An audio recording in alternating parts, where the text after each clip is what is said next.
Good day, everyone. Welcome to the Medium's Porch.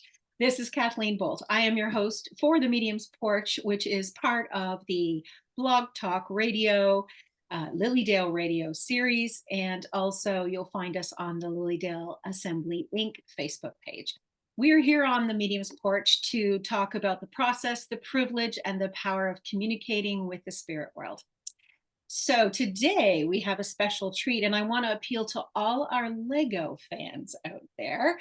Those of you that are out there that love Lego, listen in. We have someone coming to us from the home of where Lego is built, where light machine gun was created, where the Bluetooth was created, where insulin, dry cell batteries, and Google Maps were created. Today we have with us Thomas Sonne Nielsen, and he is from Denmark. Hello, Thomas. Welcome.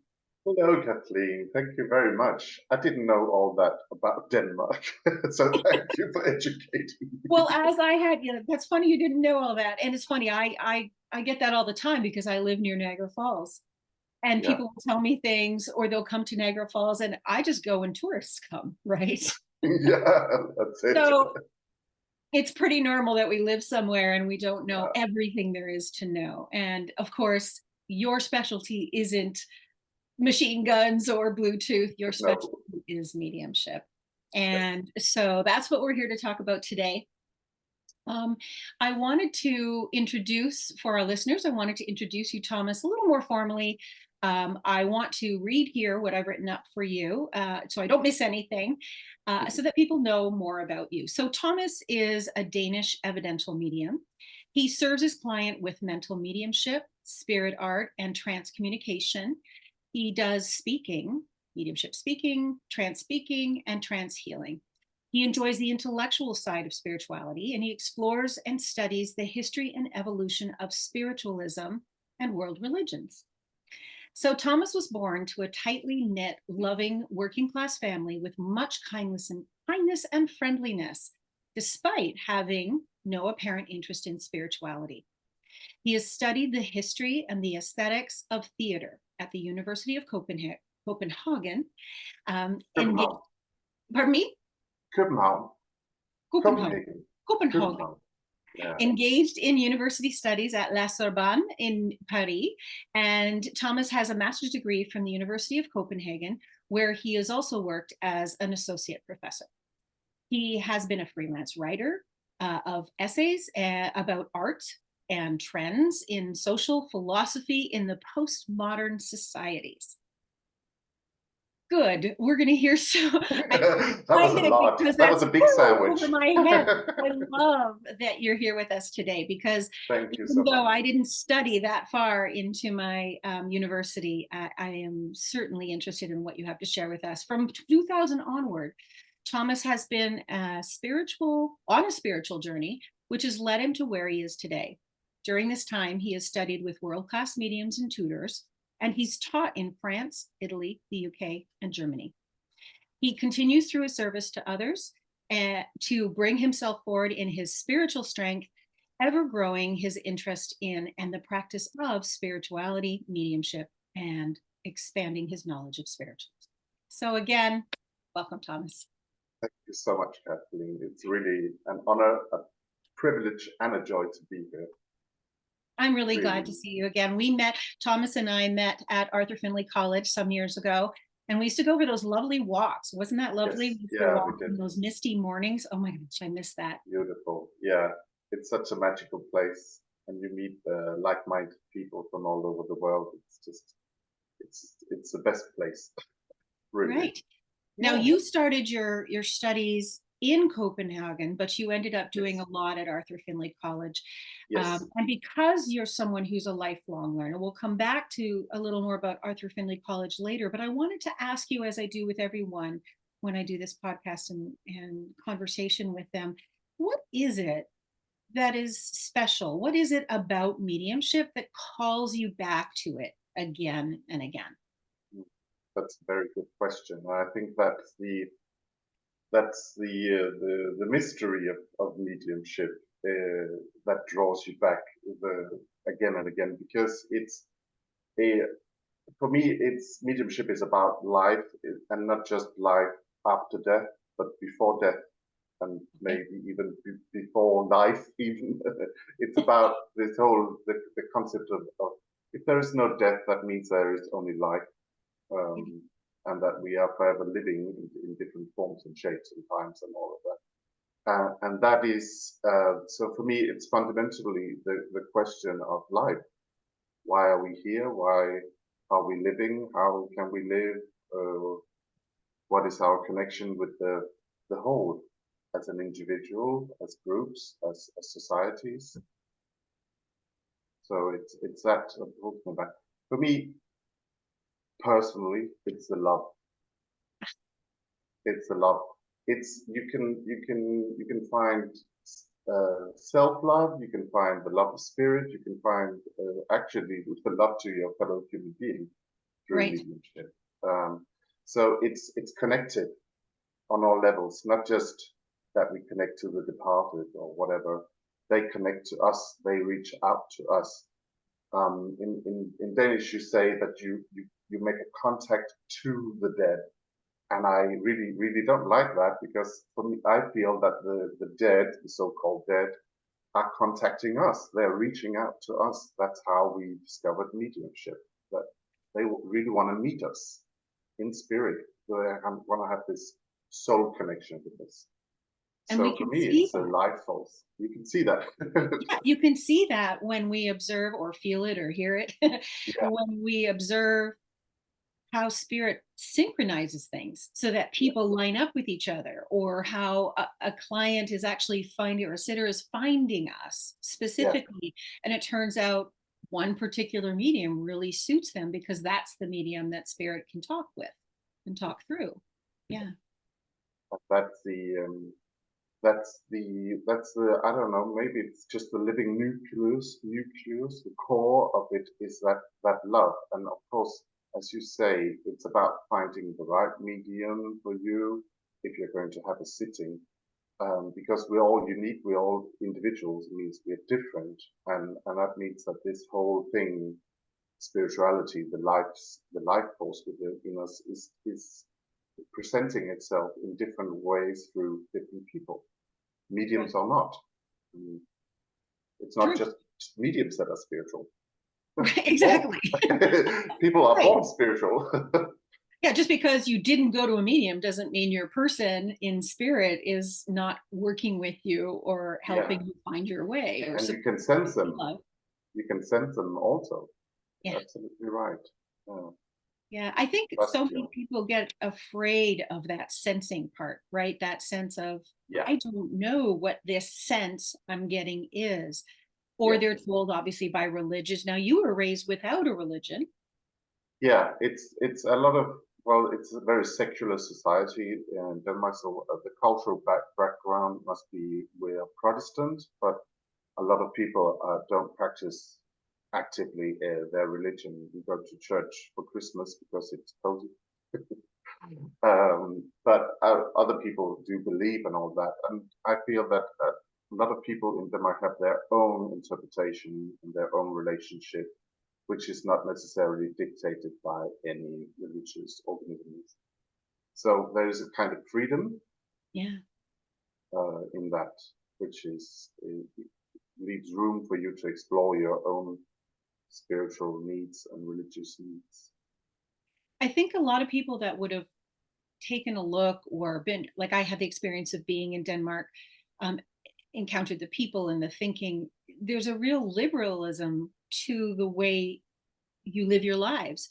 Yeah, And it's an overall perspective as well. And yet I find it interesting that so many people, and I'm not trying to get into politics here, so many people, though, think of it as a socialist country.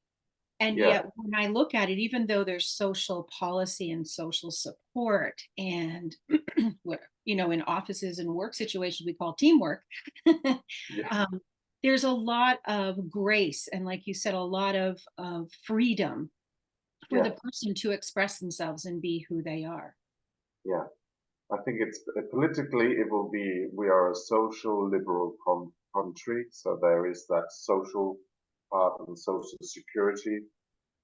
but also you have the freedom to move through society, to make careers, and to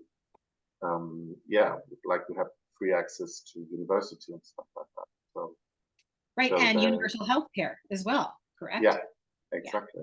So even though there's some problems with that as well, because There times always are will be. changing. Yeah, But there's going to be a problem, whatever way you look at any structure and framework, but because we have where a people very mobile society, very mobile, that you can actually change career. You can stop working, go to university even though you're 40 or whatever. So there is a lot of encouragement around, self-development, even be it psychologically or materialistically or whatever. Like, so, yeah, we like to do stuff. I think it's because the winter is so long and so dark. We have to do something. Yes. Well, we've had a pretty rough winter here. I mean, it's not so much the snow, but the days. And, it's funny because I was curious about this, silly me, when I was having fun doing some research. And it turns out that, let me see if I can find the fact here so I don't misspeak here. The cloud cover and precipitation here in the area that I live in, Western New York, which is quite a ways further south on the globe, we have almost as much precipitation days or number of days of precipitation as you do in Denmark. Oh, So, poor you. the average for you, when I looked it up, was like 171 days, Yeah. and we average 164. So, as far as precipitation and cloud cover, we probably have a very similar situation here. Now you guys get less light, so like right now I'm speaking to you, it's dark where you are, right? Yeah. Well, yeah, it's the time difference, and coming out of winter, so we're being reborn with the light again here. But yeah, I think it's just because that we have a lot of wind in Denmark when it's winter, and then it's humid, and then it's cold, and then we like to complain about the weather. I think all Northerners like that. Oh, that's fun. Well, it's good for small talk, right? It's good Yeah, to, it is. It's just strike a conversation. You just when you sit down with your mediumship client, you can, your sitter, you can be like, oh, hey, the weather. yeah, exactly. It's an icebreaker. It's a rain breaker. Exactly. Yeah, it's something everybody can relate to right off the. Yeah. So getting back to what you were saying about the way Denmark has this perspective of liberal but mutual support. I mean, I love that about the country. I love that about my experience there. I was at a free school there. When I was training for my teaching, we got to go anywhere in the world for one of our study internships. And so I went to Denmark. I went to Copenhagen, and I went to a free school there. And what I loved about that, again, pros and cons, right? But what I loved about that is it really came home to personal responsibility in the learning, and that it is lifelong learning. And that people, and the way the free school was run, they had parents, but parents with skill sets that would come in and be the teachers. And the children would decide what they wanted to learn, and then they would find a teacher for it in the community. And I love that because the whole community then takes on the responsibility for teaching and growing and supporting the youth and supporting their own people, right? I thought that was really unique and beautiful. And when I got to spiritualism, we have personal responsibility as one of our principles. We also have lifelong learning, right? We have this progressive nature to ourselves, both here and in the other world. So when we mentioned that you weren't raised with a religion, you certainly may not have seen it as a spirituality, but definitely the overlap there is how you treat people, how you feel about the people in your community, which is always a big part of religion. Now you study world religions. You are a medium. You've done a lot of intellectual study on spiritualism. Talk a little bit, if you would, for our listeners, about how spiritualism and daily life come together. Ooh, that's a big one. That's a big one. So you can start small. That's a big one. Are you ready? Well, I think that's true. It's a big one. It's the I think that that is actually the question you have to ask yourself every day. How the way I live my life, how is that spiritual or not? Or is it really, or could it be different, or whatever? Because spiritualism is more than just being able to connect with the unseen, or being psychic, or all of these things that people, when you say you're mediumistic or you're spiritual, that you see these spirit people around, they try to make you supernatural. But actually, spirituality is natural. It's inherent. It's in us. It's an ability that we all have. It's a gift that was given to us when we were born. So it's actually with us in everyday life the whole time. It can be latent. It can be dormant, or it can be active. It can be passive. It can be. You can also maybe overdo it. So you become so spiritual that you almost can't exist in an earthly existence. You know, you become so sensitive that you can't stand it. Right. So it's a big question, and everybody has to find their own individual answer to that.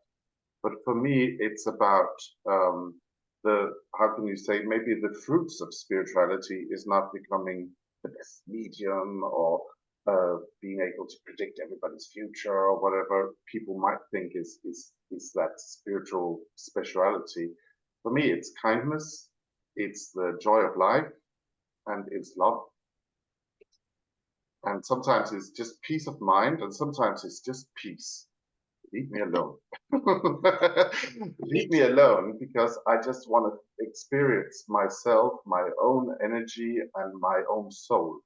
For me, it's being a medium, you spend a lot of time training, because what we do is actually difficult. It's natural, but it's difficult because you can so easily destroy your own mediumship with your mind, with your own critical mind. You can break it down.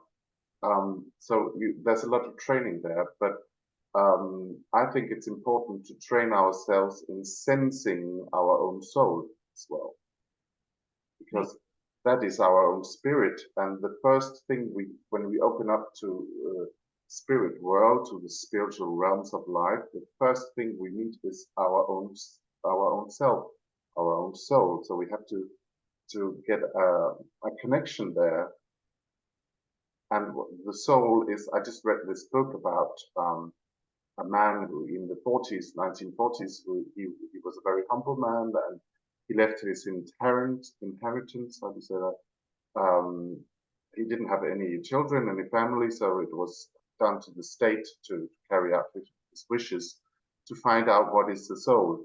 And this book went through the whole history of mankind and the philosophies and the religions and modern science, and nobody has been able to describe or really capture what is the soul, define what is the soul. And I love that, because that means it's still an ongoing quest. And this man, he wanted some scientists to be able to describe what the soul is, and if possible, take a photograph of it. Yes. And here we are, like 80 years later, and we still don't know. So for me, it's the soul is actually what is seeing through my eyes. I can't turn and see it. The soul is looking through me, it's sensing through me.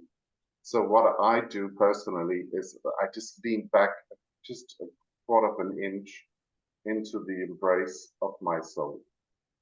And I allow my soul to be sensing through me. That does make a difference. Just again, intention, right? What is your intention? You set the intention, and next thing you know, you're in that vibration of intention. Yeah, it's about what you because your consciousness is you can actually decide what you're going to be conscious about. So it's about cultivating. Yes, all the decisions, all the choices, right?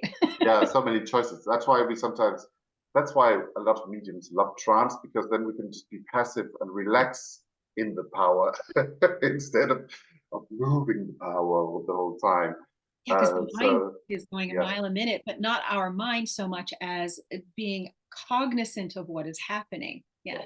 It's that I think that being human, we have this beautiful gift of being reflective, of being the observer of life. We can actually observe what we're doing, what is happening to us. And that's something we should all use, exploit in a loving way, both for ourselves and for the people around us.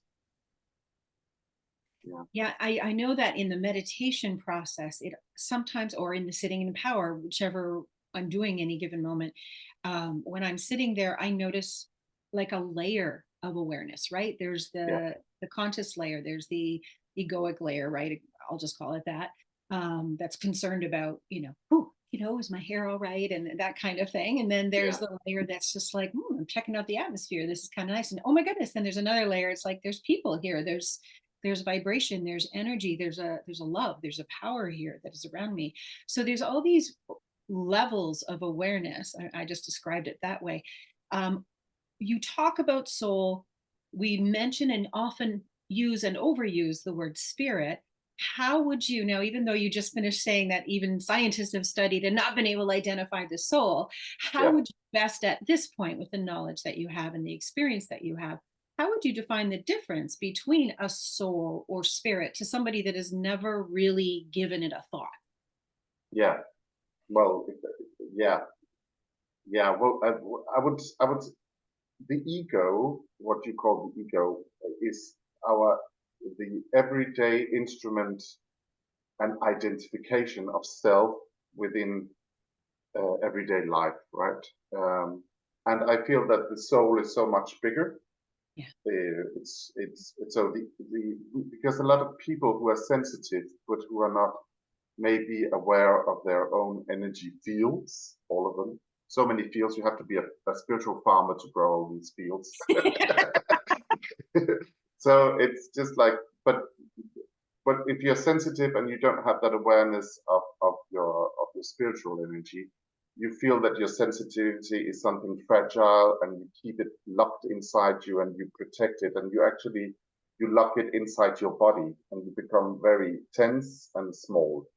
But I see the soul as so much bigger, so vastly bigger than the body. So the body is in the soul. It's not the soul that is in the body. And that's why maybe the body should learn to relax. And well, the camera is not big enough, but to so it actually has this whole soul feel, the body to live in, actually. So I see the soul as your personal spirit. It's you. Behind all these layers of earthly existence, there is you. And spirit is it. So there's you and there's it, because spirit for me is the life force. So spirit again is bigger than the individual soul.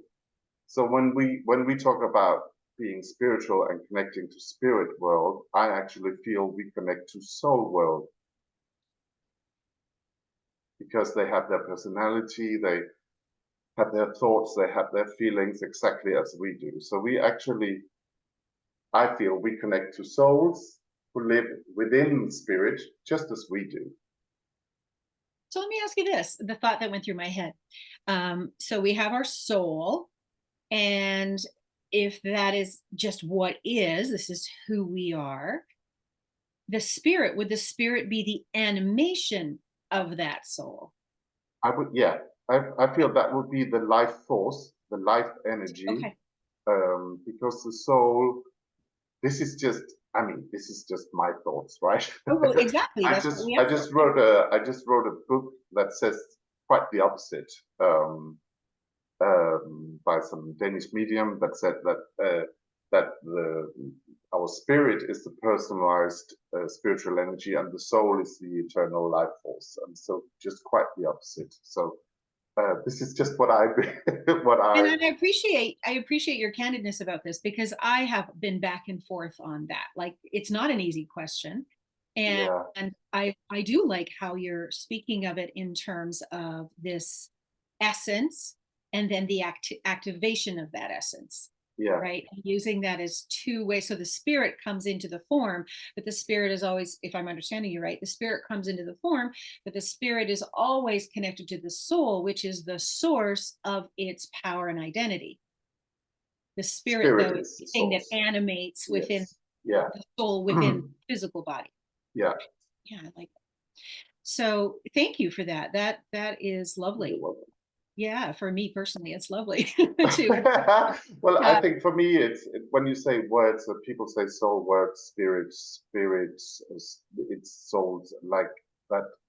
Sometimes, and I found that very confusing when I started going for courses and studying spiritualism, is that there are a lot of words being used, Yeah, and people just either expect you to understand what they mean, or they just say them and they don't really understand quite what they mean by them themselves. So there's just a lot of rhetorics being used, that what does it really mean? What are you trying to say? So sometimes we just have to paint a picture of what does that word mean for me, and what does it mean for you? Because as you said, I went to university, and so I studied hermeneutics, how people generate meaning of language, and okay.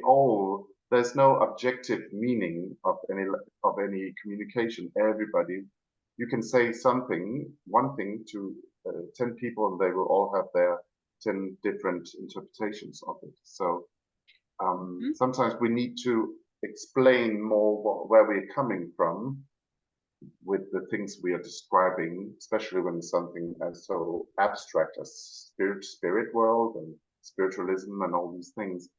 Um, so people can get I don't know, like, that words are not just referring to a fixed meaning, but they're actually living things, and that when we use them, we recreate them and we maybe change them. And sometimes we just have to explain the inventory. What is really in this word that I'm using? Right. There's a couple things I want to address there. One is that obvious thing of you have explained to us, but it's a personal experience of the word, Yeah, right? So once you yeah, have an understanding and it's absorbed into your being about what that word means, then it can live in you in a better way, and it emits from you with that meaning behind it in yeah. any application. The other thing that I think is interesting is that what you're talking about shows up when we do mediumship all the time, right? We Mhm. have our sitter across from us. We may be saying something using a specific pool of words that come into our awareness, but they don't match the comprehension in the same way, or the experience of the words of the sitter. So the sitter is not going to recognize what we're saying. It happens so often, doesn't it? Yeah, it does. It's just It- it's communication is difficult. yes, yes. It is. Yeah, And more often than not, that's what is the breakdown in any relation, in my opinion, any relationship, any politic, any abuse we give each other as a human species. I think often it's a complete, it confounds me, but it's a complete misunderstanding yeah, of words. yeah, And whatever communication, okay, it could be body language as well. Like you go yeah, from one yeah, yeah. country to another and use a certain gesture with your hand, and it may mean something entirely different in another country. And next thing you know, they're taking you down. Yes. so, Yeah, yeah. so you have to be Exactly. careful about your language. Language is so important. Thoughts Yeah, are things, yeah, right?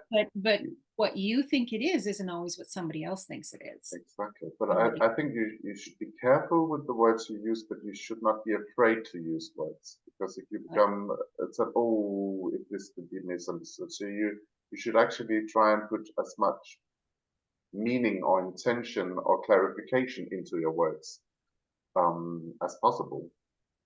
right. Words are so powerful when they're living things. Now, when you're doing mediumship and you're in a situation where something like this starts happening for yourself, like maybe you're bringing some words through and they're not getting it, how do you handle that? What do you do next? It depends on what the situation is. But if I feel that the recipient is not, my sitter is not getting it, what I'm saying, then I always say to them, even before I start the sitting, if I talk rubbish, if you don't understand, please tell me I don't understand, because it is so important that people, that I mean the mediums try to, because I mean we are in a very sensitive state when we work, and we just want to do a good job and bring these lovely souls through in the best way that we can. And sometimes if the recipient talks too much, asks questions, we get disturbed, we fall out of our power, of the contact, whatever. But actually, if they don't follow us, and if they don't understand, or if they get upset or offended or anything, it is actually their duty to say so, because the situation of the sitter medium has to be also a situation of a loving atmosphere.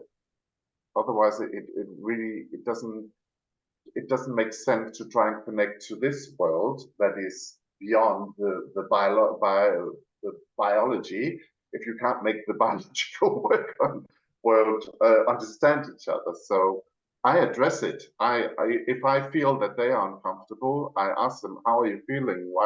What's going on with you? Because I feel that as a medium, you should be able to hold your link, and come back to it, but also be able to be completely present with your sitter. Right. So I address it, and sometimes things are just, communication can break down, and if that is the case, I shut it down in a respectful way, and I send them on their way. I make my excuses to spirit world and to the sitter, and I refer them to another medium if it's completely, if the communication Sometimes is that completely happens. off. It happens, and I think that it's not maybe as me, or this is different. It's a different subject, but maybe as mediums we should sometimes not be so much the therapist of this, trying to see to their every need, because sometimes we are there to be the medium, we are there to be this living portal, living door, and if it doesn't work, maybe there's a reason for it. Well, essentially, our ideal scenario is we are the communicator receiving a communication, language, words, they're usually abstract, but some people that have, accurate hearing will hear exact words. As I don't know, do you also have clairaudience? Well, that's another thing, because clairaudience is like, people talk about objective and subjective. And objective is that when you can hear it as clearly as I can hear your voice, I can hear the voice of spirit. That's happened maybe 3 times in my life, and I was like, oh. Yeah, you look around, like, where are they? Yeah, and then it's gone. And then sometimes I'm able to hear a different voice, not the voice of my own thoughts in my head, but sometimes it's my own voice. So I don't call it clairaudience, I call it clear thinking. It's like somebody's thinking inside my thinking. Clear hearing, clear thinking. Yeah, because you get the actual, when it's, for me, when it's clear thinking, or as you called it, but clear hearing as I think of it, it's the actual words. You get the phrase, you get a quote. Like I get the actual, here's the words they want me to say, and they bring it in, and then I just quote it out to somebody. I just think that sometimes when we describe the abilities, the clairsentience, clairvoyance, clairaudience, I think that all that language goes back to the Victorian age, and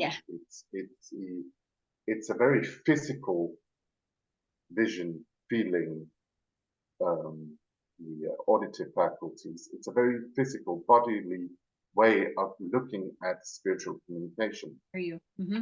I get it. That's why I call it clear thinking, or clear sensing, or clear experiencing, because I cannot hear spirit world because they don't have a physical voice anymore.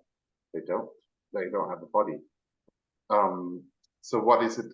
It's my consciousness, and because my consciousness is functioning in this way, I listen to my own thoughts and I listen to people talk. So this listening, so maybe it's clear listening.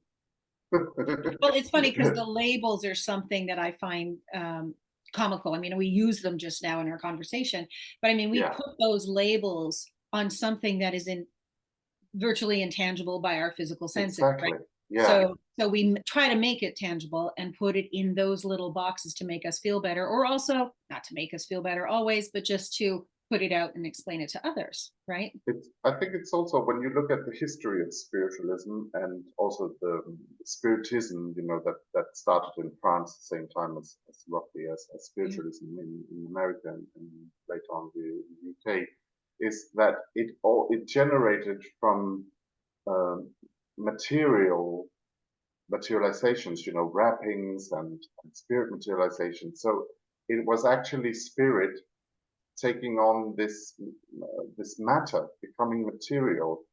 And so the history of spiritualism is actually still, how do you say, steeped in that material sense of spirit.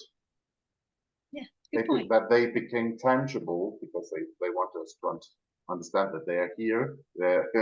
So we are still having this kind of physical, biological look on them, and I find that intriguing because they don't have biology.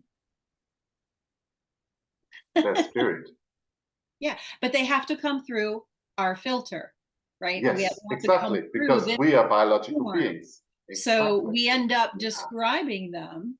Yeah. Oh, I have a man here, he's 6 feet tall, he's, blonde hair, blue eyes, and I smell something, so whatever that is, we're working with physical regardless. So I can see how, we're probably not, I can't imagine at this point that there's a way to get away from that, but maybe there is. Let's get creative about it. No, I think it's also the part of being evidential. It has to become physical, otherwise it's not evidential. And when you're a mental mediumship, the way things become evidential or physical is by description. And there's a description that somebody can recognize, otherwise it wouldn't classify as evidence. So it has to become the way they were when they were living upon Earth. True. But they're living in a different world now. So yeah, but that's just one of my big, that's something that's intriguing to me, because I've been brought up with this, which is both in spiritualism and in spiritism, that when we die, we go to spirit world and we have a replica of our body, a spirit replica of our physical body. And to me, it's just like, huh? We need that. Why?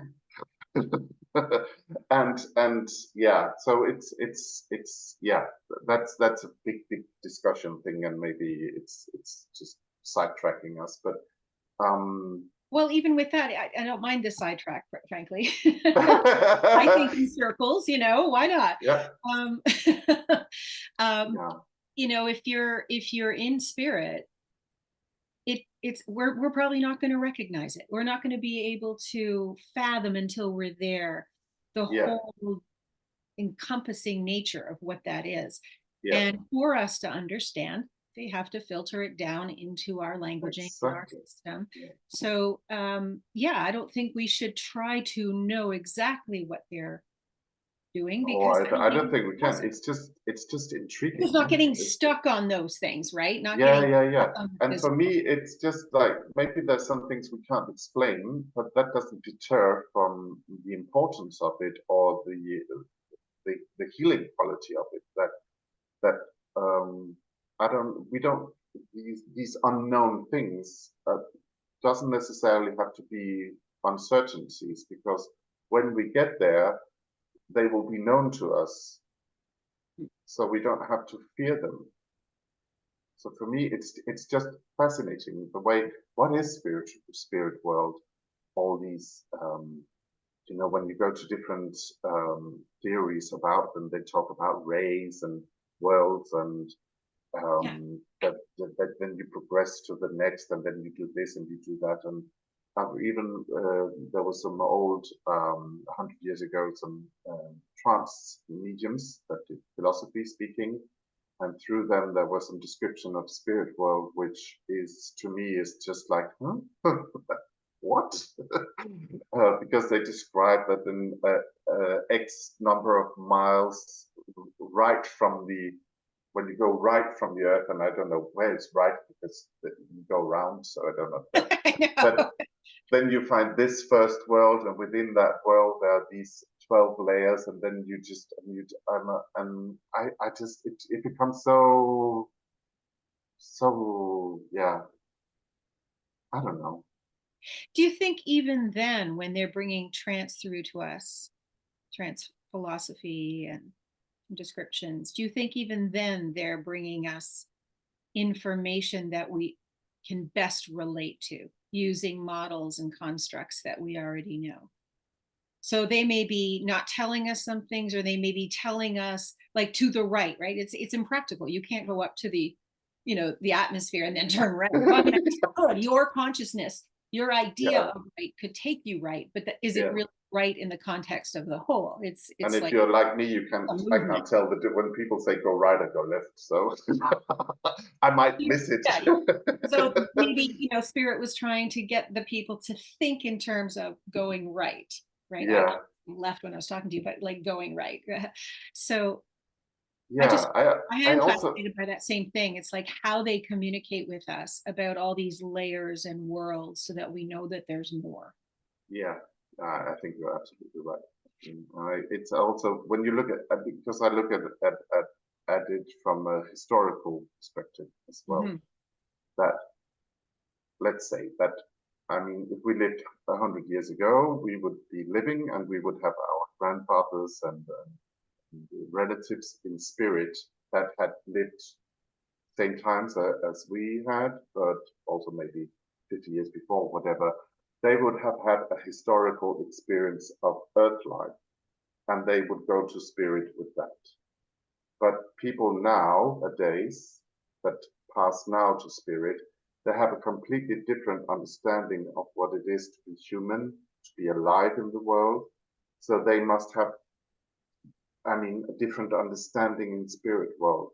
So I just, maybe I do not dare to say this, but I think that sometimes we should look a little bit historically, critically at what was being said in trance. When was it said?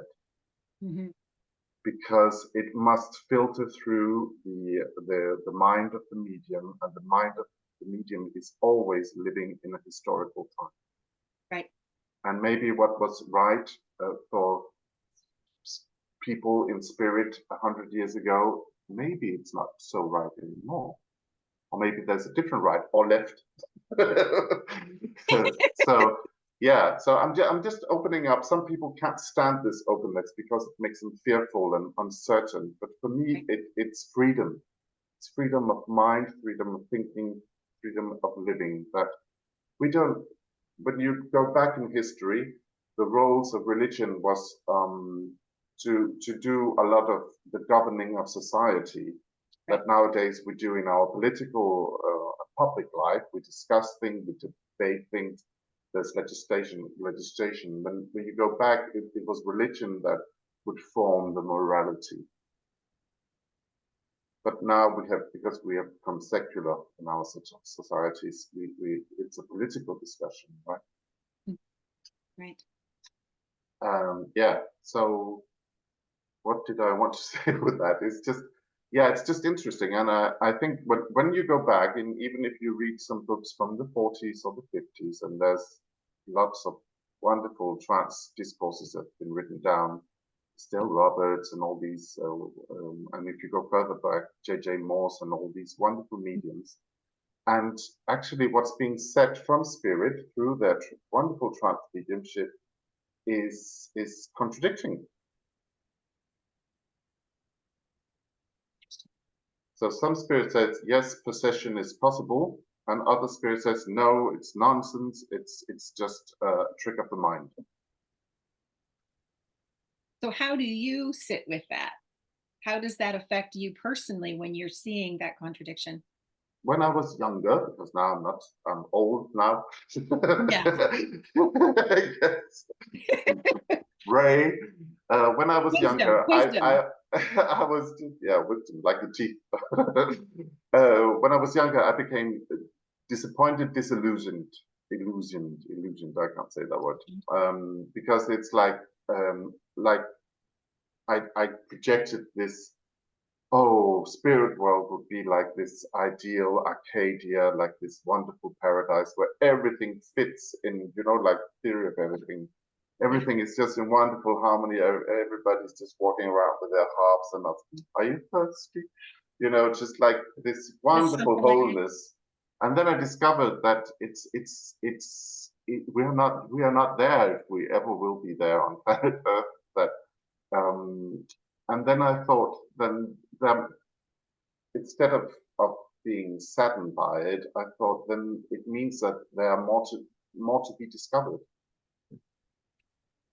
And I think that trance mediumship, speaking the philosophy, is very much needed because we need to hear from those in spirit who have recently passed to tell us, because they are the closest ones to our modernity, the times that we live in now.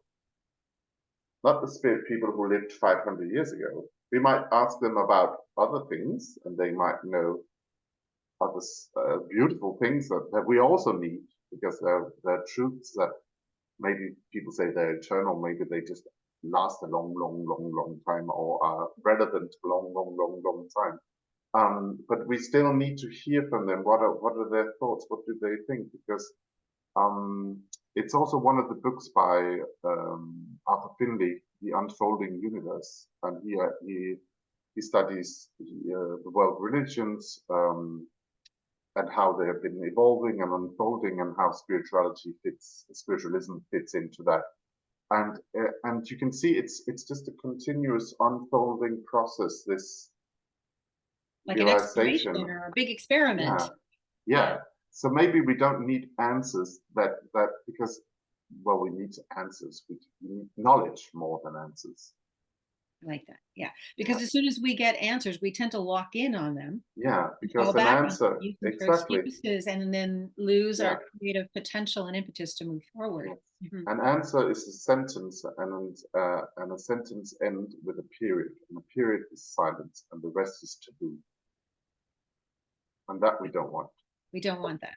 We don't want that. And you know what I like about spiritualism, it depending on, I mean, individuals within spiritualism, you know, we all have our variances, but the principles of spiritualism, right? They leave things open-ended. I think the only super clear proclamation is that there is and it depends on which church you go to, whether it's using the vocabulary of God or a divine essence or something else. But there is this, I think, common sense. There is a greater power. There is something larger than ourselves. And I think that is static among the churches, even if you use a different vocabulary for it.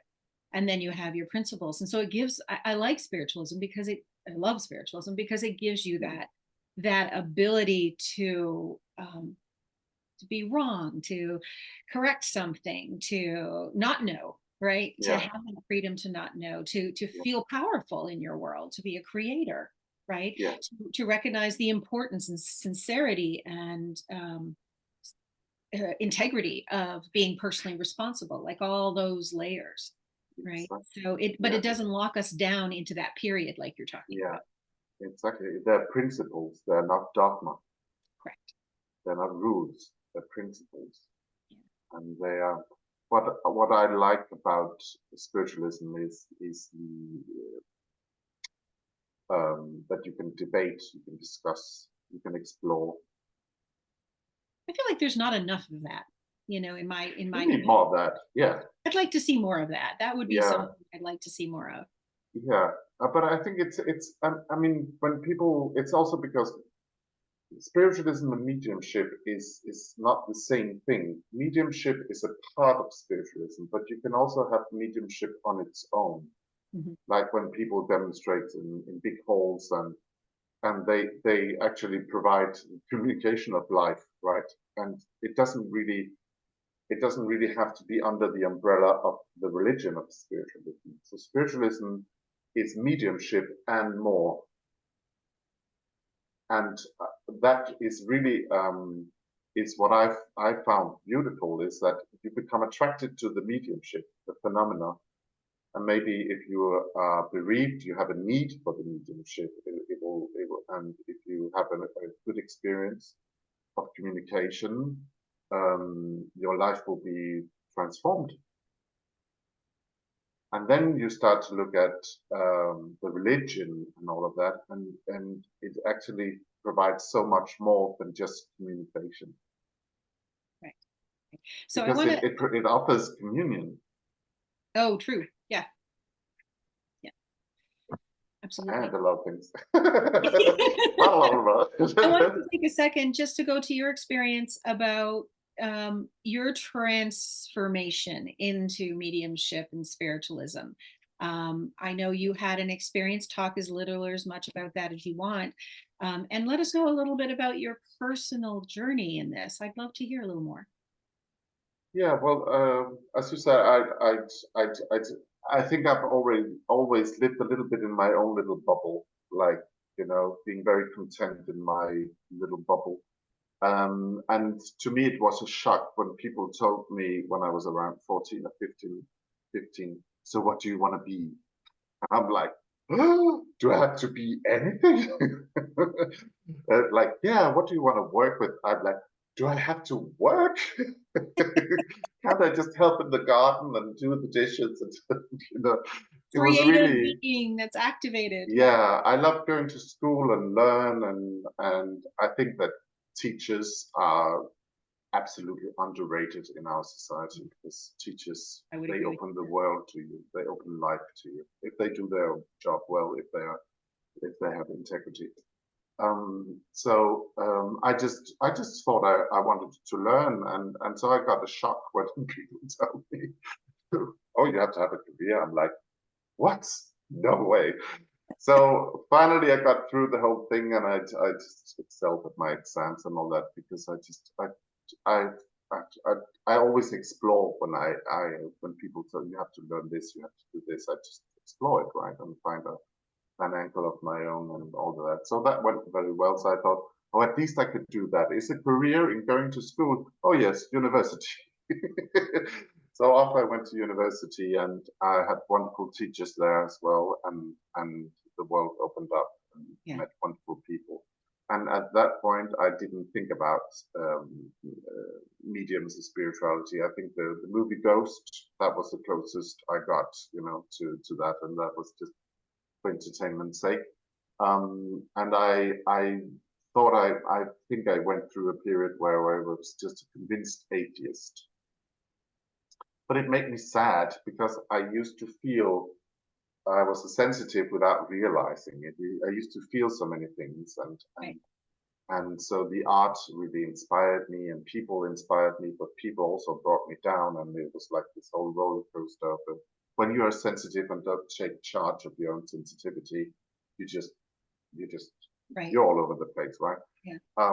Yeah. So and then I finished university, and I thought, okay, I'm gonna try and make a career in university. Like, please let me go to school forever and ever and ever. And then I did some other work just to and then all of a sudden I woke up one morning and I was paralyzed in my leg. So I had a slipped disc, a hernia of the disc. I went to hospital, and then started a whole period of many years of chronic back pains. And I had spinal surgery and rehabilitation, physical therapy, and all this, trying to get back to function in a normal way. And it just didn't happen. I was in so much pain the whole time. So I had to step away from having a career at university, having a normal career, because I couldn't sit down because of the pain. I had to lie down. And it was I think I was waiting for a surgery, and I was lying there looking at the ceiling, and just wondering what's gonna happen, and I started seeing these colors, a lot of colors just floating around, and I thought, "Ooh, this is interesting. Maybe I have low blood sugar or whatever." And it, and it just became more and more and more, and that was really fascinating. So I stared at it, and then faces came. Oh, nice. And then I met people when I went to social gatherings, and that were spiritually inclined and interested, and they just starting talking about psychics and healing, and to me, like I would know what it was, and I'm like, "Ah, what is this?" And they talked, and then I just realized that some of the experiences I have had my whole life could actually be understood through this spirituality, we call it in Denmark, which is psychic and healing, and just everything new age and old age. And so I discovered that I could do that, and I had a period of maybe 3 months where I saw spirit people. Like, you would have a zipper and it opened in the air next to people's faces, and I would see the spirit face, and then and that just went on for 3 months, and I was like, what is that? And I could describe them, and people could recognize them. And I thought, this I have to investigate. Otherwise, either I'm going mad or there's something to this. So that was the way I thought. Oh, I have to look into the spirituality. While I was waiting for surgery, thinking I had to go back to this normal life and career. Yeah. And then the first surgery just didn't work, and then I had to wait for another one. And then it was actually my mother who said to me, instead of just sitting at home waiting, why don't you do something? And she actually lent me the money to take the first course in healing and psychic readings and mediumship. And I was very fortunate to meet some teachers in Denmark. You see, teachers, they open the door for you. Yes. Always. And those teachers had been to the Upper Finley College where we met. And so that was my way to the Upper Finley College. And once I was there, I had to go back. So I've been back like 40, 50 times, I don't know, the past 20 years. Anyway, but I had to learn to live with these chronic back pains, and it was very disabling, and I was actually early retired and put on social benefits because I couldn't work in an office. It's better now, though, correct? Yes, because after, I don't know, maybe 17 years of this, then I started rebuilding my life, and the mediumship became stronger and stronger. And then I asked if I could, or I actually, it was within the law, I could make my own company and work as an independent, as a medium. So I worked on maybe 5 hours a week or something like that because of the pain I had. But every time I worked with healing, there was a pain relief when I worked, and when I stopped working, it was back to the pain again. Oh, yeah. Okay. So and I had a lot of physical therapy, and I tried Pilates, yoga, and all of these. Yeah, whatever you try. And I thought, okay, I have to accept that I have to live with this limitation, but I will not be limited. So I tried to build a little career, you might say, as a medium, because it seemed that people liked what I did, and then after 17 years of chronic pain, I had 2 out-of-body experiences. Out of the blue, I was on holiday in Italy, in a hotel room, and out I went. Wow. Yeah, on a Saturday morning, I was waiting for my friend, and I just thought, oh, I'll just relax a little bit, because it was scalding hot outside. It was August in Italy, in Rome. And I'm just gonna rest, and out I went. And I never thought, because I've never had, well, I've had one out of body experience before, but that was when I was under anesthetics during the surgery, or just post-surgery, waking up, So I always attributed that to the morphine. Cool drugs. But yeah, but this was like 15 years later, and there were no morphine, and I had this out-of-body experience and I have always said to people, I'm never going to have that because I'm way too grounded and way too, earthly. I'm a Capricorn, And but it happened. And then the next day, it happened again. And they were very different, the two of them. And after these two out-of-body experiences, my chronic pains were reduced immediately. And I was just like, oh my God, is this going to last or what? It was such a healing, Yeah. And even my physical therapist, when I came back from holiday and she gave me the treatment, and she said, what happened to your spine? This is not the same spine. And after that, I waited half a year to see if the healing was permanent, and it was. And then I stepped away from the social benefit, and I don't receive that anymore. I haven't before COVID, actually. So I can actually have that career now, finally, at the age of, I don't know, when I was 47 or something. Yeah. So good news. Yeah. What do you attribute it to? Do you have any memories from that period of time when you were out of the body that you might say, okay, this is because what I've read about, because there are these different out-of-body experiences, and people try to classify them and all that, and that there are, because people also have the near-death experiences, which are also out-of-body experience, but that is, I was not dying, I was resting, so it's something very different. And for me, it felt, you can be associated or you can be dissociated.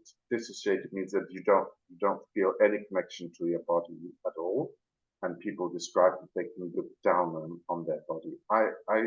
It wasn't like that for me, so maybe mine was more like a transcendence. Yeah, exactly. I felt like I was going up and up and up, out and up, but I didn't look back. Yeah. And I didn't worry about my connection to my body. I didn't think about my body, but I was definitely not within this reality anymore.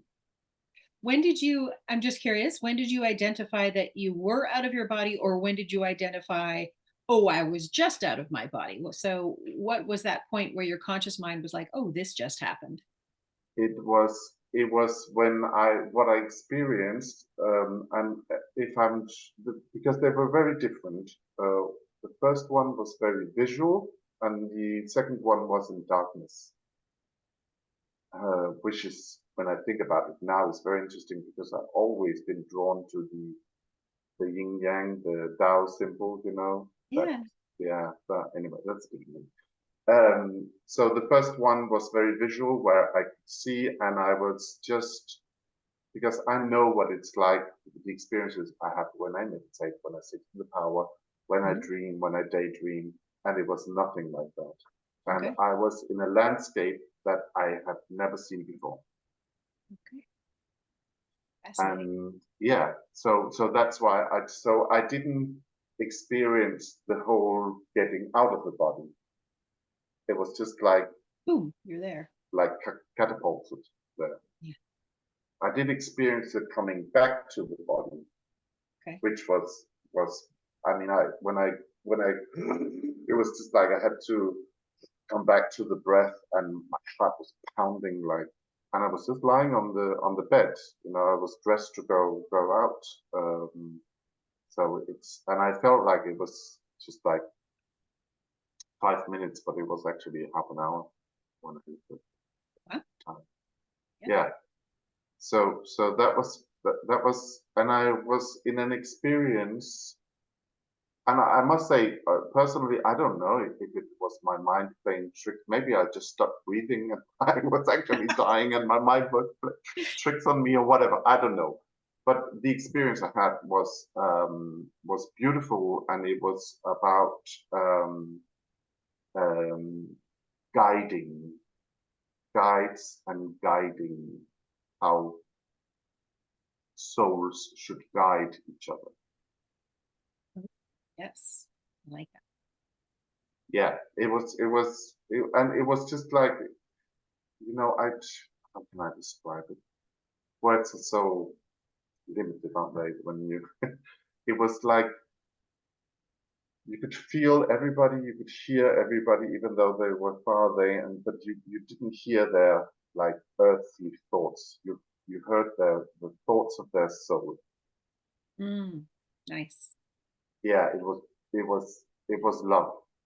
So Yeah, much love. yeah, right. Mm-hmm. Yeah, yeah. So, And because I love heals. felt the connections, how I gave and how I received. Nice. And it Thank was you. like I was floating in this landscape. I wasn't walking or anything, Right. Well, you but didn't I have to. was definitely a somebody there. That's beautiful. Thanks for sharing that. Yeah. It's Yeah, I feel like maybe the lunatic police is coming back now. no, I mean, well, it makes sense that, how you described soul at the beginning, and we were talking about love and I think the way it's it's had a all lot of, connected. I mean, you even in the physical form, you were able to access that, and you have a personal experience of that. So as you've been describing it, it totally correlates back to what you were talking about earlier. yeah, I think that's the experience has had a profound impact on how I view soul and Yeah. energy and life. The second one was in complete darkness, and there was no up and down, left or right. It was just like you were like floating, tumbling up and down, like when you see astronauts in space. Oh yeah, yeah. And in that experience, that it was all in darkness, but I felt some of my loved ones, some of my spirit helpers, and there was a communication there. And one of them put what I experienced as a hand inside of me and pulled out my spine, which was like a necklace of pearls, like pearls on a string. And the guide did like this with it and said to me, this too is ectoplasm, and threw it right back into the center of my being. Whoa, cool. And after that, I went back. I said, and now I sound like a movie, like a Hollywood movie. Was But your it heart was like, beating again? Yeah, really fast. yeah, because Yeah. then I became aware of the breath and the heartbeat and all of that. And after that, the healing of my spine was done. It's lovely.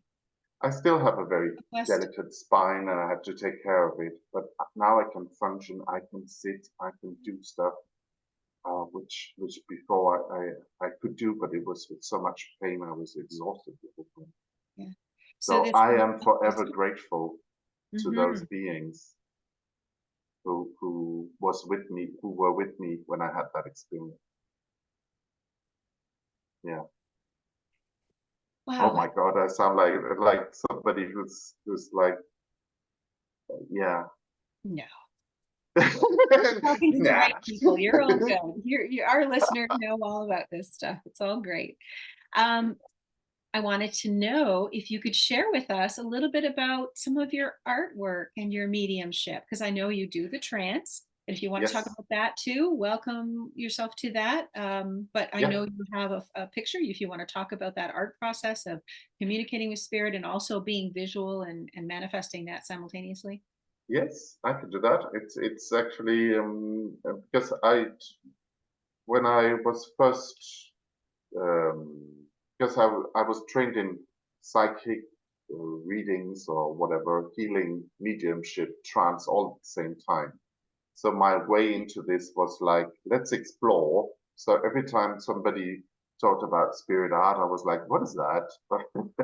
And let's have a go. And what is trance speaking? Let's have a go. What is trance communication? Let's have a go. Because we don't know what we can do unless we try, right? And maybe we have to try 20 times to Yeah, not actually just find once, out. right? Yeah. So for me, it was just about doing, and the more you do, the more you learn, and the more you gain experience. And so for me, the spirit art was something that I thought, nah, I'm not going to do that because they look so weird when the faces I started drawing. But my spirit helpers insisted that I should do it. And actually, for me, spirit art and trance are completely connected. Because when I draw spirit people, I don't see them. I work absolutely from clairsentience, when we go back to these labels. And I actually use my trance technique to bring about the picture, which means I ask the spirit people to please step into my energy field completely. Don't bring me into a trance, but just keep me in a light hold, but a strong hold. Like not light, not deep, but strong light, completely influenced. And I ask them to please send impulses to my hand, and I pick up the pastel and I allow them to bring impulses to my hand, and then I move the hand accordingly, and we kind of build the picture. So I first do the skin, and then the nose, then the mouth, and then lastly the eyes. So it's a complete different process from when you do a portrait of a living person, because you look, it's so visual. You look and you have to translate from what's in your vision to your hand, and that's the drawing skill, right? So here I actually kind of cheat because I don't have very good drawing skills. That become better, but because I just ask spirit to please draw themselves as though they were looking in a mirror, and the mirror happens to be the paper. Yeah. And so we build the face, we module it, and because I don't see their face, I cannot double check that I've done the picture right. I just have to completely trust. And then I ask the recipient, first of all, I give a lot of evidence to back up the portrait, and then I ask, is there a resemblance? And then ever so often they say yes, luckily. So for me, and I think it's when you do trance, when you discover trance, you find out that there is a way of being so close with spirit that you can take that to your evidential mediumship, you can take that to your healing, you can take that to your art, and it just opens a flow. I know in America and England and all these English-speaking countries, you always talk about power, the power being the power. We have to be in the power, the power. And the first time I came to the UK and they talked about the power, I was like, is there a switch? Like, what is this power they all talk about? What is it? Again, they use a word, but if you don't come from that cultural background, of listening to mediums, like let's step into the power, let's work with the power, let's sit in the power. And it took me actually many years to find out that I had to somehow I formulated for myself, oh, it's sitting in the power of the presence of spirit, which for me has become sitting in love with spirit. Oh, like that, yeah. Because I just feel that love, and especially the love that is in gratitude, is the most powerful thing. Yeah. Anyway. Yeah. So my spirit art is something like this. This is just a sketch for an exercise, but it's done in exactly the same way. So I start just by allowing them to mold the face with the pastel, and then we put in the details. And if I do that for a demonstration, as I draw, I start to receive pieces of evidence, and I give those. And so you're giving those as you're drawing. Yeah, and this is just a pencil, quick sketch pencil drawing.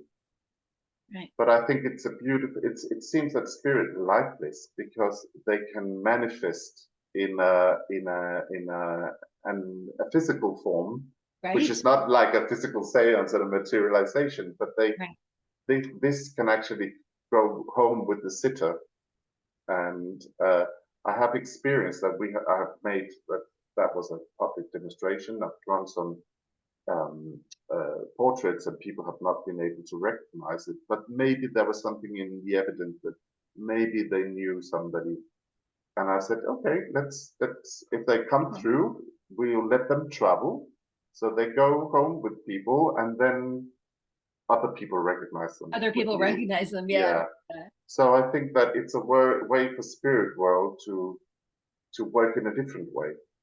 Right, and reach more people that way too. They're not just listening to somebody say that they had this encounter, but look at this drawing somebody you don't know gave me of our loved one. Yeah, I don't see myself as a full-blown spirit artist. I just do this on the side because I think that there are other spirit artists, mediums that are they draw beautifully and they so I mean they're exquisite. Well, I appreciate you showing this, and I'm sure our listeners do too, because this idea that we're experimenting, that we're ever growing, that we're building that communication and that relationship with spirit over time, and the different ways. And like you said, if you don't do it, how will you know? And you've touched people with the work and the so-called experiment, right? And sometimes we have to be shown, so to be able to grasp, okay, maybe there's a potential here for me. So maybe I do this, I demonstrate this, not because I'm going to be a wonderful spirit artist, but maybe I can draw other people to their potential, unknown potential as well. So yeah, we have many roles as mediums. Right, we do. And what you're showing us and demonstrating through the many things that you do and your willingness to be vulnerable and share this is that, we need to trust spirit. And when we trust spirit, surprises can happen, and surprises that touch, heal, and bring love forward. So that is very beautiful. That I love that message that you're giving us. The message behind the message. I know that's one phrase that you use. The message behind the message, right? Why do we do what we do? Yes. Yeah. There's a message. There's a message of love, of potential, of I mean, because we are spirit, because we are souls, so we have a connection to the power as well. It's not just a power we get connecting to spirit world, those loved ones or inspirers or whatever. It's also our heritage. Right. It's our birthright. Mm-hmm. Yeah. It's who we are. It's who we are. And that's when you ask at the very beginning, spirituality and everyday life. So it's about the merger of this physical existence and the soul we are. Yeah. Oh, and Thomas, that's this has been maybe wonderful. you can see some I recently started doing, art that is not portraiture, but just for the expression of life. And I feel that spirit world is sometimes influencing in that, but I don't discern, is it me or is it them? It's us. It's that. It is that life, that expression, that art. They said to me, like everybody would know who they are. My inspirers said to me that art is so important because when you do art, you add to life. And no matter what it is, if it's just an idea, concept, or angriness, or whatever, you add something. Even if it's a provocative art, you add something. If it's beautiful art, you like aesthetically beautiful, classical, pleasing, or whatever, you add to life. And that is so important that we realize that we are living pieces of art ourselves. We add to life. So what do you add to life? Do you add your negativity? Do you add your peace? Do you add your inspiration? Do you add your love, your healing, your whatever? What is it that you add? Because they said, art, thou art. Oh, that's a lovely motto. I like that. Yeah, and I'm not pretending to channel Shakespeare or anything. Art, thou art. Yeah. And that's what I mean. When people are willing to share their kindness, their vibration, I think that's just so beautiful. And you don't have to be a medium to do No, you don't, do you? that. No. No. No, those of our listeners that are not mediums, I mean, this is still a relevant conversation because of the heart It's behind about it. being human. Being human, yeah, and the love Yeah. and expressing Being oneself. human is being spiritual, and being spiritual is being human. It's when we are inhuman, we become unspiritual. Well, Yeah, this has yeah. been amazing. I've really enjoyed speaking with you. It has been far Oh, too long. We it's been a joy, but we talk too much. Is there anything that you want to share with listeners about classes you're doing or things that are coming up, or at the very least your website, so if they want to explore more with you? Yeah, well, the problem is in Danish. So if you understand the word Oh, that's åndeverden, Onovac. åndeverden, yeah, you do it well. Yeah, åndeverden. It means spirit world. Yeah, so my website is in Danish, but there might be some public demonstrations online or whatever I will do in my languages, because I speak not only English, even though it's with an accent. I speak French and Italian too. But yeah, so there might be something there, but that will be on the website or on Facebook or whatever. But So I just Facebook think might that, be a good place because they could message you there yeah, if they have any if they're English questions or or anything. But French or and I think that this whole COVID thing, terrible as it was to the world, this pandemic, it taught us how to connect online, right? yeah. So you have this network of people working with mediumship and spirituality and spiritualism. But I think that people should also try and discover, are there any mediums locally? Because to be able to meet up in person and to actually what's going on, maybe more stuff is going on than people realize just around the corner. No doubt. Yeah. And I will tell you that Lilydale. Have you ever been to Lilydale? No, I've never been to America. Oh, I've well, never you been have no across the obligation pond. to come see me wherever I am, and if I'm near Lilydale, we'll go. That'll be awesome. Oh, that would be Um, beautiful. yeah, so Yes, Lilydale is a historic community, as you know, yes, yeah. and has a long history of mediums and healers and all different types of mediums, from manifesting physical things Yeah. to mental I've mediumship. read about Lilydale. Yeah. Yeah, yeah. And so this is a podcast that we've set up with conjunction with Lilydale Assembly Inc., which is the website page our listeners will see this on, as well as my page, which is at Spiritual Medium Kathleen.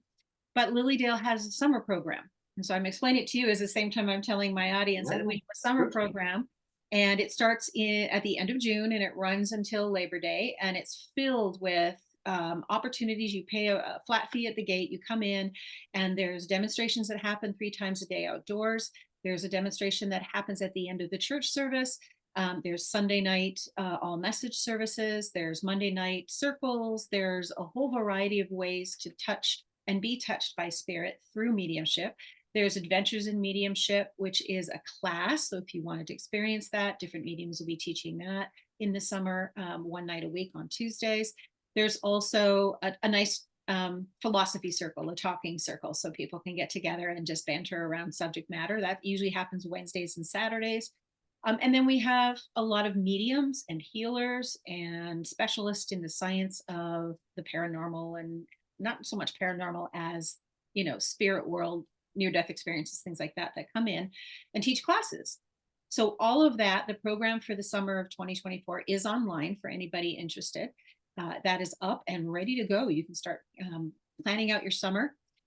There is also a series of other podcasters. So we have a series that comes up on spiritualism specifically. She does that. Stacy does that once a month. Let me see if I can pull that up here. Yes, I have it right in front of me. So if you have your pens and pencils handy, folks that are listening, Monday nights, we've got Enlightening Your Way with Nancy Lombardo. We've got Tuesdays with Embracing Your Essence with Colleen van der Zijden. We've got Wednesdays with Willa White during the day, and then in the evening we have bi-weekly we have this program, the Medium's Porch. Thursdays we have Celeste Elliott in the morning, Wake Up to Spirit. Thursday evenings we have Brenda Reading doing her bi-weekly Discover Your Spirit. And then on Sundays we have at noon Spiritual Discoveries with Angie. And then 11th of every month at 6 p.m. we have Normalized Talking to the Dead with Tiffany Hopkins. And then on the last Sunday of the month, we have Who Are These Spiritualists by Stacy Sherman. So she was actually one of my guests, one of my first guests when we were interviewing mediums. So you can check that out on YouTube at Medium Kathleen if you want to see Stacy's interview. But back to Thomas. Thank you for sitting through that, Thomas. I just want to do a little plug for everybody else as well. And I hope that you have a wonderful continued holiday season through, I said holiday because tomorrow's Valentine's Day and we're filming the day before Valentine's Day. Holiday won't apply by the time you're just such a romantic, aren't you, Kathleen? I am. So yeah. Beautiful. Yeah, let's celebrate the hearts. All because by the time we post this, there's going to be no Valentine's Day. Yeah, no, it's going to be, everybody's looking for so the instead, next one. Let's just say a wonderful love fest. Let's just celebrate the holiday of life. The holiday of life. I love it. I love it. The holiday of your spirit. Yeah. Being so silly here. Listen, Thomas, this has been wonderful. And I thank viewers for coming out today. And I wish you well, Thomas. I hope we can speak again sometime. Thank you, Kathleen. And thank you for everybody for listening. And thank you for making this possible and for reaching out to all of us. It's so important. Thank you. Bye. Bye, everyone.